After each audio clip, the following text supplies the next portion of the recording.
Shalom, silakan duduk Bapak Ibu. Terima kasih buat teman-teman pemuji, penyembah. Saya sangat diberkati dengan pujian penyembahan hari ini. Sungguh luar biasa, kami percaya juga hal yang sama dirasakan oleh Bapak Ibu semua tempat ini, amin. Baik Bapak Ibu, kita akan belajar firman Tuhan hari ini. Langsung saja kita buka di 1 Petrus 2 ayat 9. Tidak bisa ditampilkan di layar karena ada trouble di komputer di belakang. Langsung aja kita buka 1 Petrus 2 ayat 9. Yang sudah menemukan bilang oke. Asik. Saya percaya kita semua sering mendengarkan tentang firman ini. Tapi saya mau coba menyampaikan apa yang Tuhan taruh kepada saya tentang ayat firman ini. Baik, sama-sama kita baca 1 Petrus 2 ayat 9, 1, 2, 3. Tetapi kamulah bangsa yang terpilih, imamat yang rajani, bangsa yang kudus, umat kepunyaan Allah sendiri. Stop sampai situ Bapak Ibu. Ayat ini ada dua pengertian yang saya dapatkan. Jadi kita belajar sebagian-sebagian dulu Bapak Ibu ya. Kita belajar bagian pertama dulu. Saya bacakan ulang.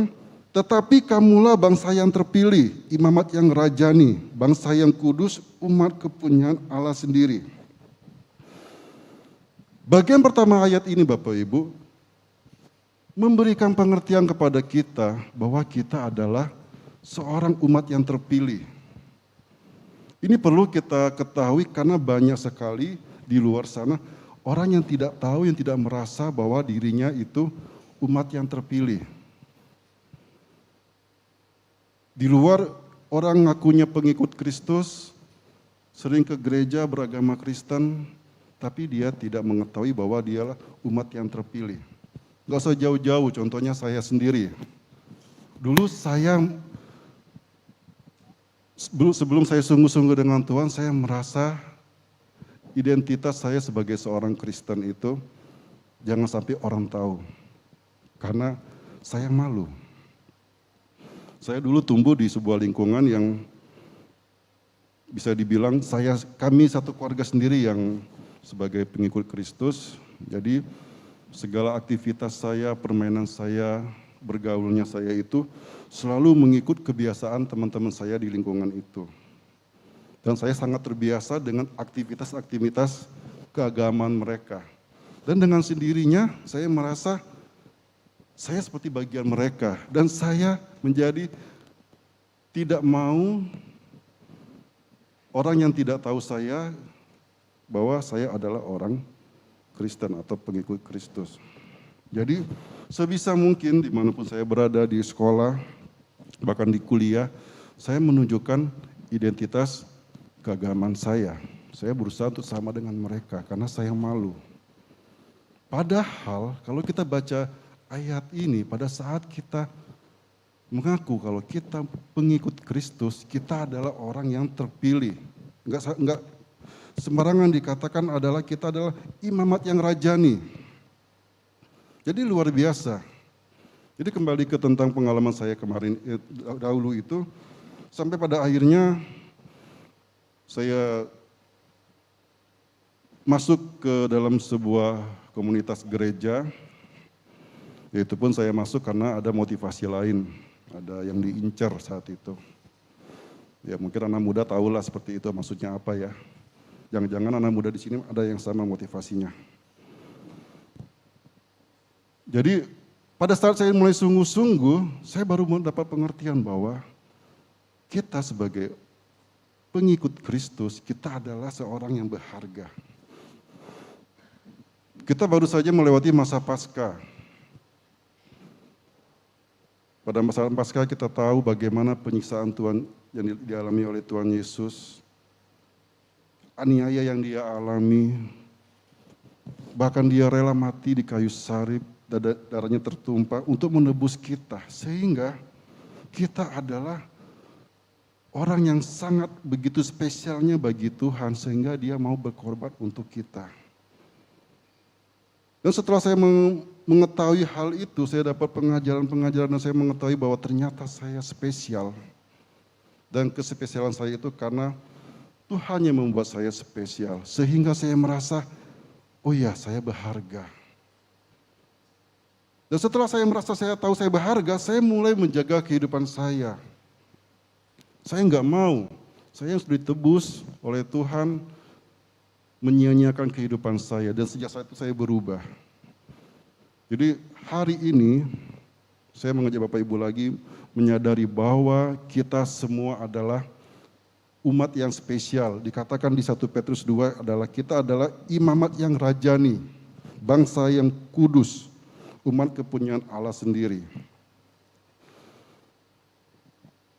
Kalau kita coba mengartikan dari kata imamat itu sendiri, imamat sendiri merupakan artinya adalah dari bahasa Ibrani, artinya wa'izra, yaitu orang yang dipanggil Tuhan. Jadi kita semua adalah orang yang dipanggil Tuhan. Tapi konteksnya bukan dipanggil Tuhan ke rumah Bapa ya. Enggak mau dong. Jadi kita dipanggil Tuhan. Jadi kita adalah imamatnya Tuhan, kita yang dipanggil, orang yang dipanggil Tuhan. Untuk apa? Ada tugas di sana. Jadi kalau kita tahu kalau kita berharga, kita jangan cuma sampai berhenti di sana Bapak Ibu. Oh iya saya berharga, Tuhan udah menebus saya pribadi yang spesial, yang berharga di mata Tuhan. Kita jangan sampai berhenti di sana.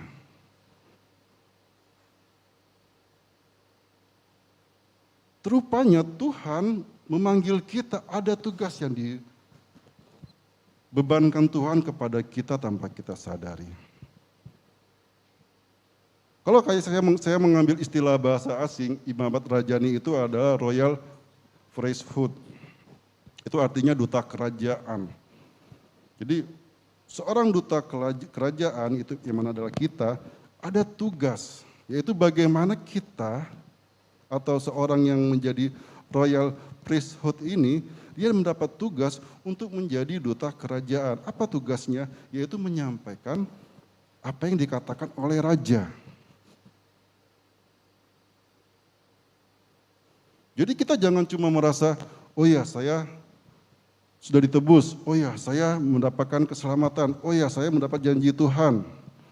Rumah Bapa bagian saya, amin, oke. Tapi kita harus sadar,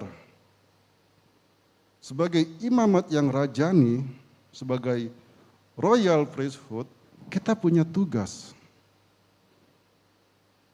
Apa tugasnya? Mari kita baca lagi secara penuh ayat yang tadi. Di bagian keduanya, di 1 Petrus 2 ayat 9, di bagian berikutnya, saya bacakan Bapak Ibu, supaya kamu memberitakan perbuatan-perbuatan yang besar dari Dia yang telah memanggil kamu keluar dari kegelapan kepada terangnya yang ajaib. Jadi tugas kita adalah memberitakan perbuatan yang besar dari Tuhan. Ada tugas Bapak Ibu. Jadi kalau di masa Paskah kita memperingati bagaimana kita dibebaskan oleh Tuhan, atas kematiannya kita dibebaskan Tuhan. Kalau dikatakan di sini di 1 Petrus 2 ini bahwa kita keluar dari kegelapan dan datang kepada terangnya yang ajaib. Dari masa Paskah kita diselamatkan, kita dari kegelapan kita ditarik, dipanggil, kita menuju ke terangnya yang ajaib. Kalau kita hanya berhenti sampai di situ, berarti kita kurang mengerti makna dari penderitaan Tuhan itu sendiri. Kalau kita hanya sampai di situ saja bersyukur, oh saya selamat, saya diselamatkan, yes, janji Tuhan iya dan amin, surga bagian saya, amin. Kalau kita hanya sampai di bagian situ saja Bapak Ibu, berarti kita belum benar-benar memahami arti pengorbanan Tuhan Yesus.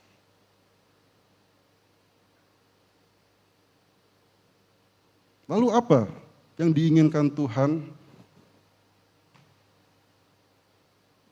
untuk kita menjadi alatnya Tuhan? Setelah masa Paskah, kalau kita tahu kisahnya Tuhan, nanti setelah hari ke-40 Tuhan akan naik ke surga. Kita akan memperingati itu tanggal 26 Mei nanti. Saya mengajak Bapak Ibu, apa pesan Tuhan sebelum dia terangkat naik ke surga? Mari kita buka di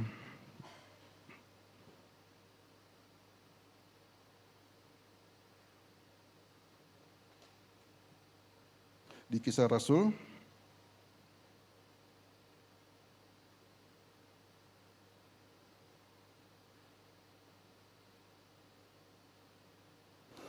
Kita buka di Kisah Rasul 1 ayat 8.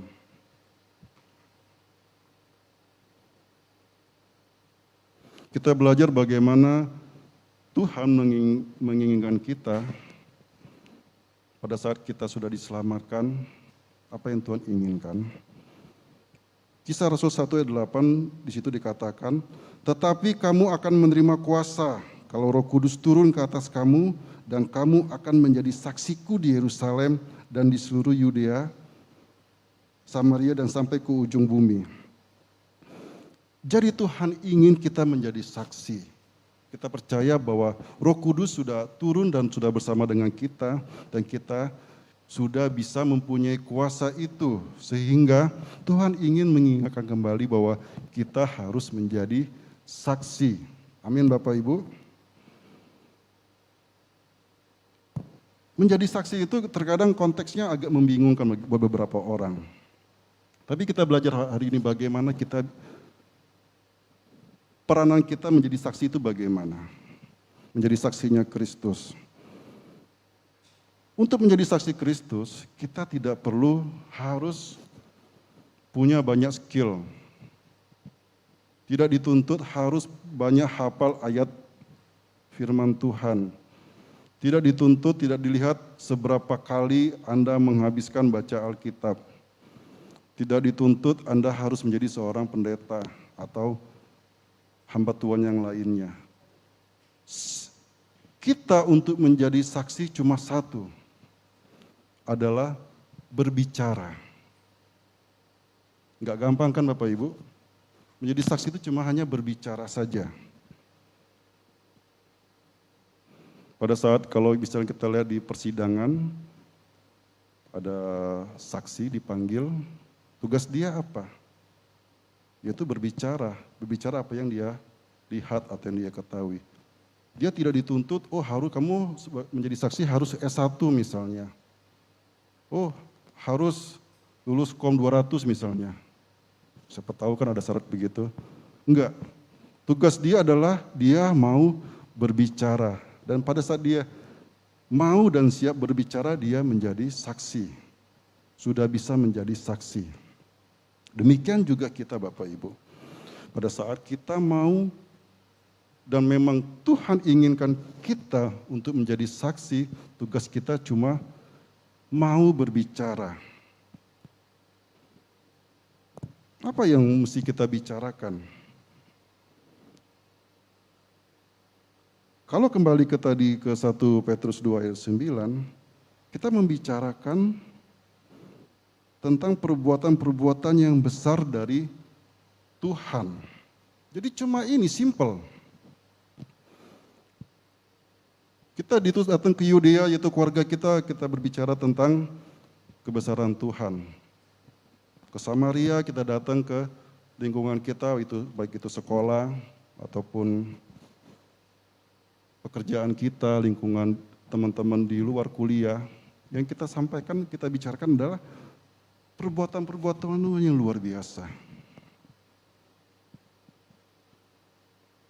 Kalau saya mengambil istilah dari yang lagi rame, komika biasanya mereka belajar ada bridging katanya, ada punchline.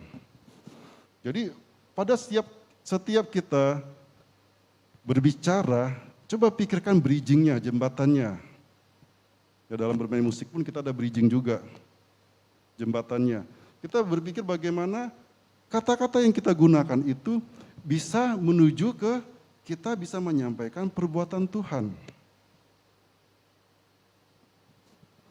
Jadi pada saat kita berbicara kepada siapapun, konteksnya apapun, cobalah kita berpikir bagaimana ada enggak caranya kita bisa menyampaikan kebesarannya Tuhan. Saya kenal istri saya, dia seorang guru PAUD. Kalau ada orang tua yang konsultasi tipis-tipis tentang anaknya, pasti ujung-ujungnya dia akan masuk ke firman Tuhan. Walaupun tidak segamblang, maksudnya, oke Pak kita buka firman Tuhan, dia enggak. Tapi dia akan bicarakan bagaimana kuasa Tuhan. Bagaimana kebesaran Tuhan, kemampuan Tuhan dalam mengubah seorang anak. Kalau di lain kesempatan, misalnya saya ajak dia untuk mengunjungi orang yang sedang sakit, dia pasti begitu, bridgingnya pasti ada. Dan ujung-ujungnya dia bisa menceritakan bagaimana kuasanya Tuhan dalam menyelamatkan dia pada saat dia mengalami kecelakaan tempo hari, beberapa bulan yang lalu. Jadi kalau saya ajak dia, saya udah tahu setiap perkataan atau pembicaraan yang dia bawa, itu pasti ujung-ujungnya tentang firman Tuhan. Bahkan di rumah, anak saya tuh udah bosan. Kenapa? Ngomong dengan mama ini terlalu serius. Nggak ada asik-asiknya, ujung-ujungnya firman Tuhan, firman Tuhan, firman Tuhan. Nggak asik mama nih. Bapak Ibu, kita boleh dicap orang, dilabelin orang menjadi orang yang nggak asik. Bolak-balik ngomongin firman Tuhan. Bolak-balik ngomongin tentang perbuatan Tuhan. Tapi kita harus tahu dampaknya pada saat kita terus memperkatakan firman Tuhan. Terus menyampaikan kuasa Tuhan, perbuatan-perbuatan Tuhan yang ajaib yang pernah kita alami. Jadi kita cukup menyampaikan apa aja yang sudah Tuhan alami dalam kehidupan kita, nggak usah terlalu berlebihan. Ya kita akan dibilangin sama teman-teman, ngomong lu nggak asik, sama lu nggak asik kok, terlalu serius. Dan itu saya mendengar sendiri dari teman-temannya istri, ngomong sama Sari nggak asik. Terlalu serius, 10 benar istilahnya. Tapi yang harus kita pahami, yang kita harus sadari bahwa dampaknya itu akan luar biasa. Tiba-tiba mati. Wah, haleluya, firman Tuhan. Kayak ada kuasa menyorot dari surga. Yang harus kita sadari pada saat kita mau menjadi saksi dimanapun kita berada yang kita perkatakan, itu akan memberi dampak Bapak Ibu. Mungkin bagi orang itu menyebalkan, nggak asik, tapi itu kuasanya bekerja. Suatu ketika anak saya yang paling pertama si Yesa bilang, Pak, jujur itu sakit ya. Maksudnya kenapa Kak? Iya kalau mesti jujur itu nggak enak, sakit. Emang kenapa? Iya, waktu ulangan IPS, kakak merasa kakak salah satu, nilainya nggak 100. Tapi pas dibagikan, loh kok 100? Jadi dia sama teman-temannya coba belajar ulang lah, mempelajari mana yang apakah benar-benar semuanya benar atau ada yang salah. Dan ternyata memang dia salah satu. Dia tidak konsultasi sama saya, tidak minta pendapat orang tuanya, tiba-tiba dia menghubungi gurunya. Bu, saya ini salah satu loh Bu, bukan 100. Hah? Iya ya? Iya. Jadi ya nilainya turun lagi, jadi 96. Gurunya cuma bilang kamu jujur ya, itu aja. Makanya dibilang jujur itu nggak enak Pak, sakit, tapi ada kesenangan, kata ketenangan. Dan saya percaya Bapak Ibu, yang membuat anak saya seperti itu dari kita orang tuanya yang selalu menyampaikan menjadi saksinya Tuhan tentang bagaimana perbuatan-perbuatan Tuhan. Kami di rumah memang selalu menjadi saksinya Tuhan untuk anak-anak kami. Kami bercerita bagaimana kami sekolah dulu, kami bercerita bagaimana kami bergaul, dan itu didengar oleh mereka. Dan hal yang sama bisa kita lakukan Bapak Ibu. Jadi jangan takut kita dilabelin sebagai orang yang nggak asik. Kita dibilang orangnya nggak seru ngomongnya, gitu-gitu tuh aja. Karena memang itu tujuan kita diselamatkan oleh Tuhan. Jadi kita kalau kembali ke 1 Petrus 2 ayat 9 tadi, kita jangan terlalu bereforia, merasa sukacita, merasa senang bahwa kita udah diselamatkan. Oh, saya bangsa yang terpilih, imamat yang rajani, Tuhan mengasihi saya, sorga bagian saya. Kita jangan sampai di situ saja. Kita harus tahu bahwa Tuhan ada maksud untuk menyelamatkan kita. Sehingga dengan jelas di Kisah Rasul 1 tadi Tuhan mengatakan, engkau akan menjadi saksiku.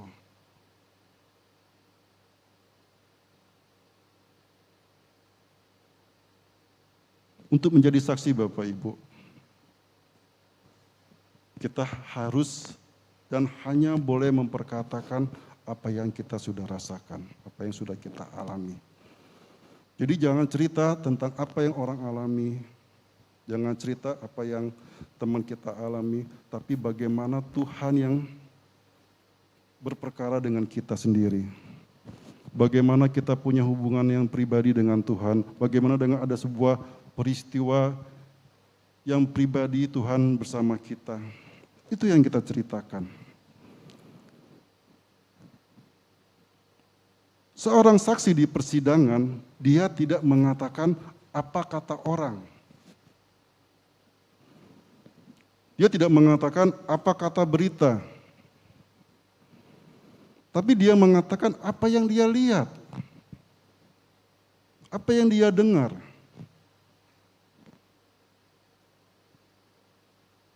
Jadi untuk menjadi saksi, cukup itu saja tugasnya. Kita cuma mengatakan apa yang kita lihat, apa kita rasakan. Dan saya percaya kita semua di tempat ini pasti punya pengalaman yang luar biasa bersama Tuhan. Pengalaman bagaimana Tuhan menjamah, bagaimana Tuhan membantu, bagaimana Tuhan berkarya sehingga ada sesuatu yang kita rasakan. Tuhan engkau hebat, Tuhan engkau luar biasa. Dan saya percaya itu yang bisa saudara pakai untuk menjadi saksi. Ketemu dengan teman, ngobrol tentang sesuatu yang lain, cari bridgingnya bagaimana bisa ujung-ujungnya kita menyampaikan firman Tuhan. Mengunjungi orangnya sakit, kita pikir bagaimana cari bridging lagi supaya firman Tuhan tersampaikan. Mengajar anak, bagaimana kita memberikan hal-hal bagaimana pada saat kita mengandalkan Tuhan. Jadi setiap hal dalam kehidupan kita, kita berpikir bagaimana firman Tuhan ini tersampaikan. Jadi sekali lagi Bapak Ibu, untuk menjadi saksi, kita tidak perlu harus memperlengkapi diri kita sedemikian rupa. Oh, saya mesti baca firman Tuhan, baru bisa menjadi saksi. Oh, saya harus, ya memang harus sih kita membaca firman Tuhan. Tapi bukan berarti untuk menjadi saksi kita harus sampai ke sana. Oh, menjadi saksi saya harus hafal 10 ayat misalnya. Oh, menjadi saksi saya harus ikut KOM 200 minimal. Oh, saya harus melayani di mimbar, menjadi pendeta, menjadi pengkhotbah. Cukup Bapak Ibu. Kita untuk menjadi saksi cukup kita mau berbicara. Berbicara tentang kebaikan Tuhan.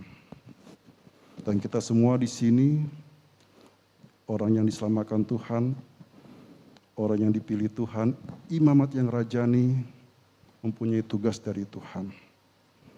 Kita harus menyampaikan perbuatan-perbuatan yang ajaib dari Tuhan. Orang boleh bilang nggak asik sama dia. Orang boleh bilang nggak seru kalau ngobrol sama dia.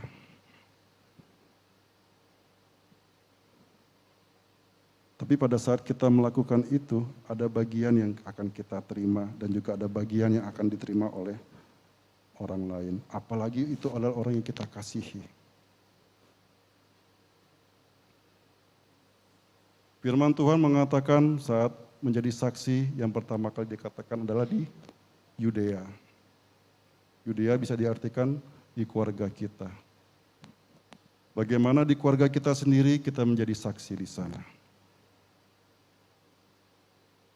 Bagaimana kita bisa menunjukkan perubahan-perubahan hidup kita dalam keluarga kita, sehingga melalui kita, keluarga kita bisa lihat, oh Tuhan kita memang luar biasa.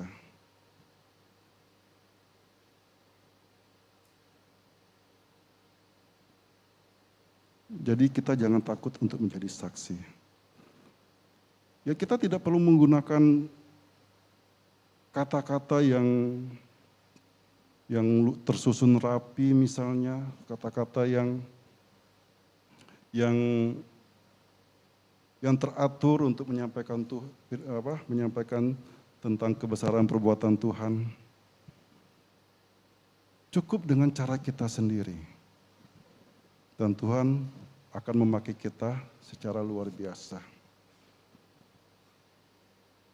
Setiap firman yang disampaikan tentu tidak akan kembali sia-sia Bapak Ibu.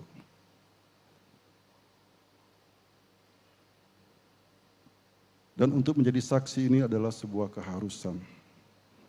Jadi ini bukan sebuah tugas yang bisa kita tolak, oh jangan saya Tuhan, dia aja Tuhan.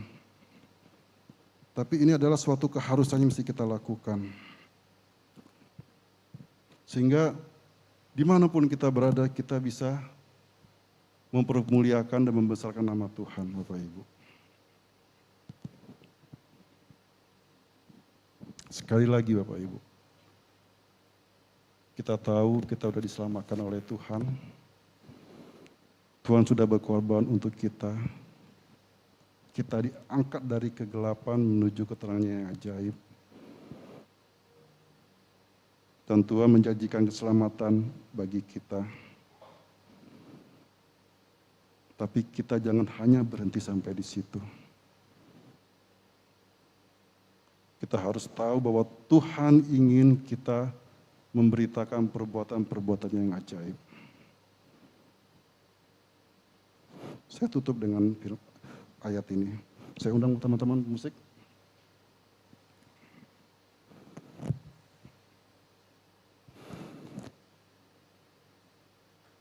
Kita buka di Lukas 8 ayat 39.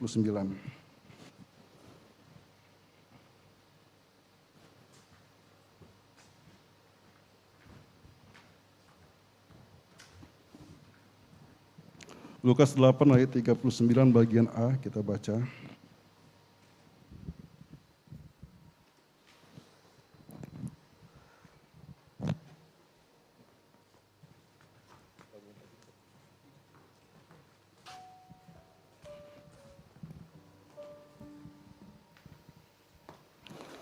Lukas 8 ayat 39a, firman Tuhan berkata, "Pulanglah ke rumahmu dan ceritakanlah segala sesuatu yang telah diperbuat Allah atasmu."